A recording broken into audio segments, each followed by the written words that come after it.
Hi everybody and welcome back. My name's Melissa and this year I'm sharing 365 tips for frugal living.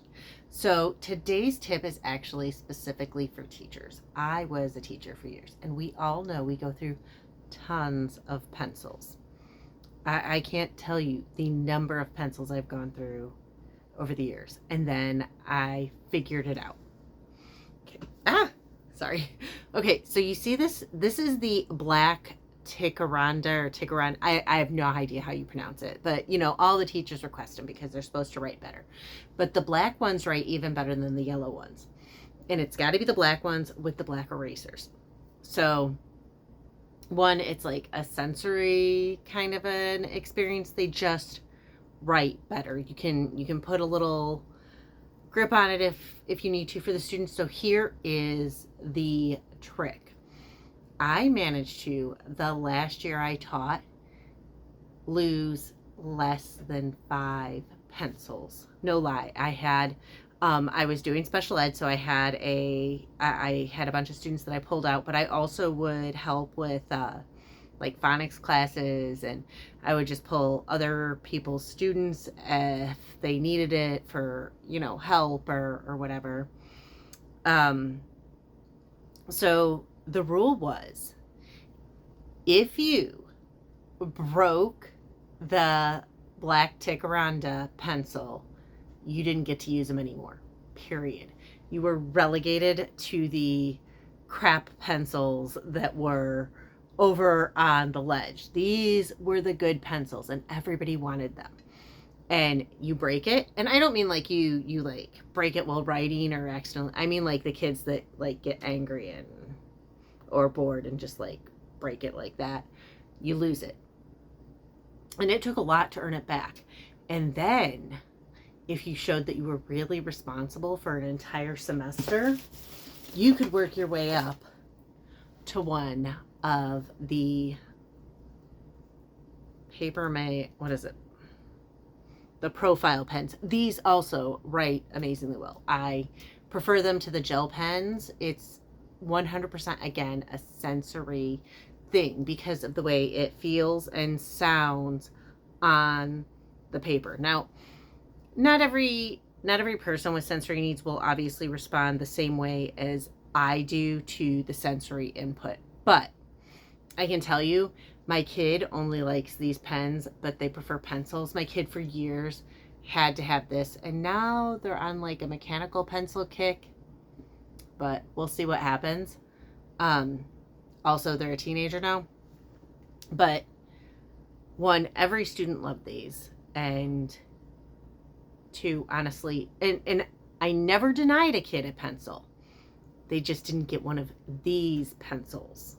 So, I think I only lost a total of like 5 or 6, and most of them it was because they hit a point where they just, I mean, like once they got to like around here, I just let whatever kiddo was using it keep it. And they come in packs of 12, I want to say. I used a total of 2 packs the entire year. And with those 2 packs, I did give some away. Where I did encounter theft was like they'd finally switched my classroom, so we had our own classroom because it was getting to the point where they would push me and kick me out of every classroom. And so like me and my kiddos one day were like relegated to the lunchroom because we weren't allowed in the special ed classroom because the other special ed teacher was using it, and we weren't allowed in the general education classroom because he was being evaluated. So when we were like completely relegated to the cafeteria and I was experiencing medical challenges, finally a doctor's note is what got me my own classroom. But then I ended up being really sick and a bunch of stuff got stolen by kids that weren't mine. But I'm going to tell you, my students, they would 100%, they were very defensive of the pencils. They loved these pencils. They have a different feel. The eraser has an amazing feel, and it's very much so a I am very sensitive, sensory wise, to how I write and the paper I write on and the utensils I write with. And I think that that kind of gave me an advantage to helping my students, because a lot of them also had unique sensory needs.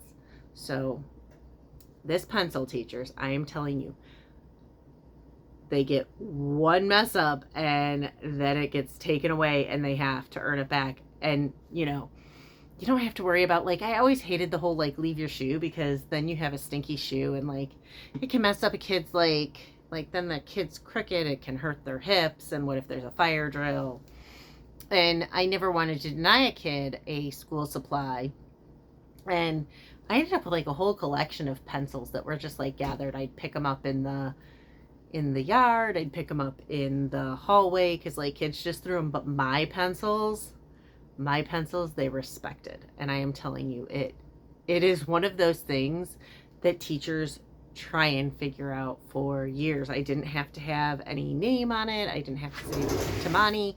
It just worked. So the black Ticonderoga, however you say the stinking pencil name, the black one, and make your students know, if you break it, if you lose it, if you destroy it, if you are not careful with the supply, then you lose the privilege of the nice supply, and you then just have to use the pencils that everybody hates, because they always break or they have stickers or whatever.